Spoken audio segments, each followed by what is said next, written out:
Hela lachot, chazak ubaruch rabotai, shavua tov, besorot tovot. On est aujourd'hui le 16, dans le mois Av. Il nous reste depuis hier 45 jours jusqu'à la fin de l'année. Av, on a vu que c'est les initiales de Elul Ba.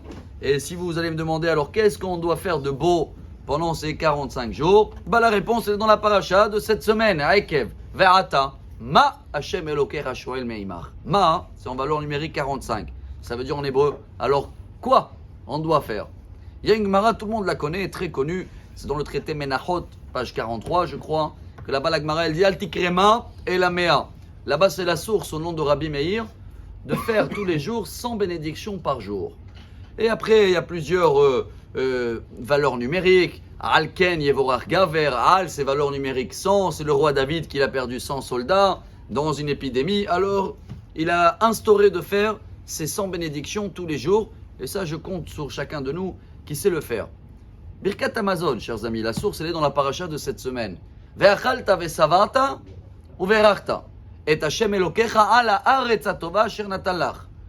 Ce qui veut dire que quand tu vas manger, tu vas être rassasié, tu vas faire Birkat. Mais est-ce que le Birkat Amazon, c'est que dans la terre d'Israël? Non. C'est ce qui est marqué, non? Ala haaretz hatova asher natan lach. Si je m'attrape dans la source, apparemment, si je suis en Brésil, au Canada, je ne suis pas obligé peut-être de faire Birkat. La réponse, bien sûr, elle est non, peu importe où on est dans le monde, on doit faire Birkat. Ah, c'est marqué sur la terre d'Israël. Et voilà, chers amis, une vraie réponse. C'est marqué nulle part dans la Torah les deux mots Eretz Israël collés. Justement, exprès. Sinon, tu aurais dit, attends, la Torah, tout ce que Dieu me demande de faire, les 100 bénédictions par jour, c'est qu'en Israël. Mais si je ne suis pas en Israël, j'ai peut-être moins des devoirs. Non. Et voilà peut-être le grand message de ces 45 jours qui nous restent. Malheureusement, dans le testament de Moshe, tout le chômage d'Evarim, tous les problèmes qu'on a dans la vie, tout le manque de contact qu'on a avec le bon Dieu, ça vient parce qu'on est serré, parce qu'on manque de manger, ou parce qu'on a des soucis? Non. Vous allez voir que dans toutes les générations, quand il n'y avait pas de quoi manger, quand les gens ils étaient occupés à travailler toute la journée, ils étaient tous Chaïf Rabbi. Ils étaient tous une émouna. Malheureusement, il dit Moshe, le problème il est l'inverse. Plus il y a l'abondance, plus tu gagnes ta vie, plus on est une génération où il y a tout ce que tu veux et tu peux avoir en double et en triple. Là, veram levavecha veshacharta et Hashem Elokecha.